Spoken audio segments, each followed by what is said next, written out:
Hi friends, welcome back to my channel. I hope you've been enjoying the series of videos that I've been putting together for you. And today I've found a really interesting topic to talk about, and that's why Nike quit Amazon. Nike and Amazon are some of the biggest brands in the world. Amazon in 2019 did a turnover of about $280 billion. And you have Nike, which is the most valuable apparel brand in the world. So they are both big juggernauts in themselves.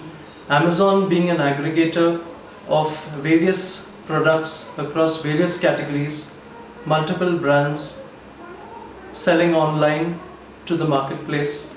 And then you've got Nike, some of the most technologically advanced sportswear, which has made technology sexy when it comes to shoes. Shoes are no longer boring.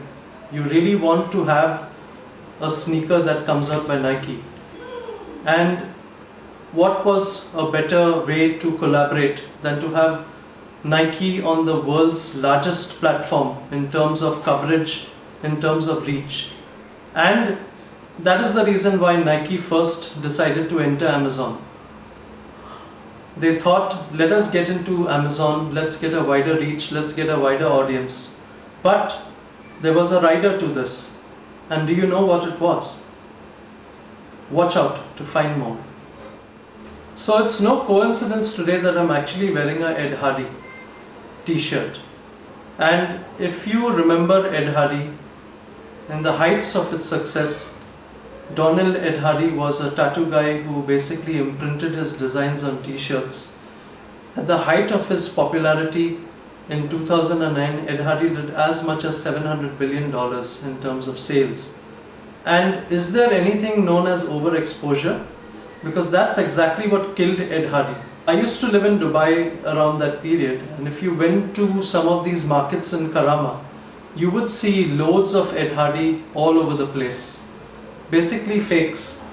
And you know, somehow when there are too many fakes around, it kind of dilutes the brand equity.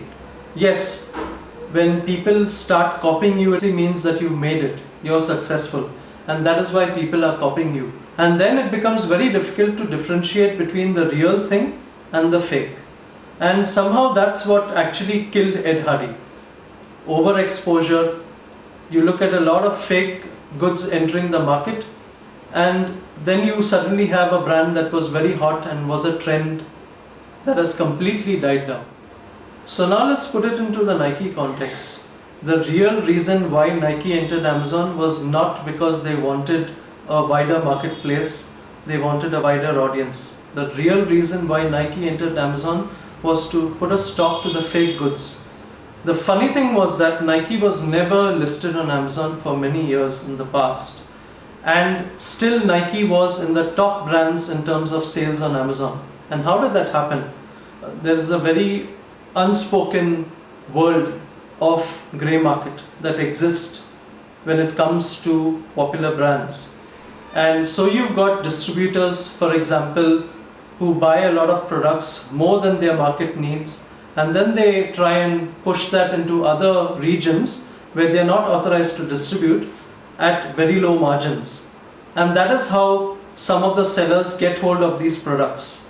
Then you've got certain people who basically are hawking the brand, and whenever there are new releases, they're going to buy it in as much quantity as possible and put it online on Amazon and sell it at a premium. So you have a lot of these small entrepreneurs which are either involved in the fake business or in the grey market business, or buying at a discounted rate from a retailer and then trying to resell it on Amazon. So Nike thought, let us cut out all these middle people and let's get our products directly on Amazon. Also, they had a deal with Amazon to say that they will be able to tackle all these counterfeit goods. They would be able to throw them off this marketplace and in that way build their brand. But what really happened? Nike, although they listed themselves on Amazon as a preferred supplier, was never able to climb up the rankings. There were third-party suppliers who were producing Nike product, probably fake, and still had better reviews and a wider market reach and a better ranking and rating on Amazon. So finally, Nike just got frustrated with the deal and thought that, why are we wasting our time on Amazon? We actually came here to see if we could stop this counterfeit goods issue that we've been facing for years. And that was one of the reasons why, actually, the main reason why Nike left Amazon.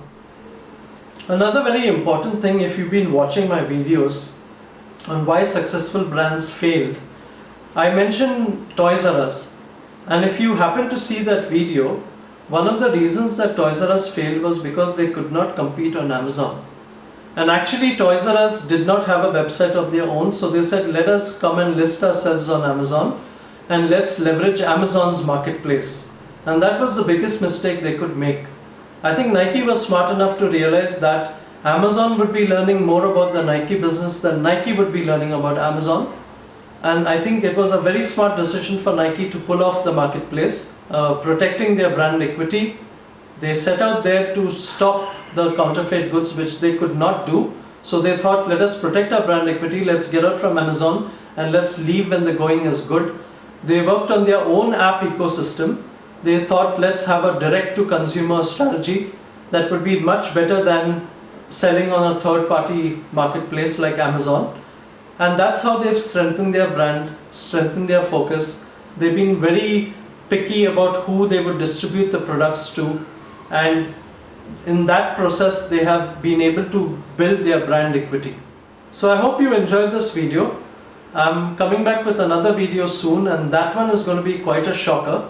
We're going to talk about one of the biggest department stores in Dubai, which is getting ready to shut down. So do watch my channel. I'll see you at the next. Thank you.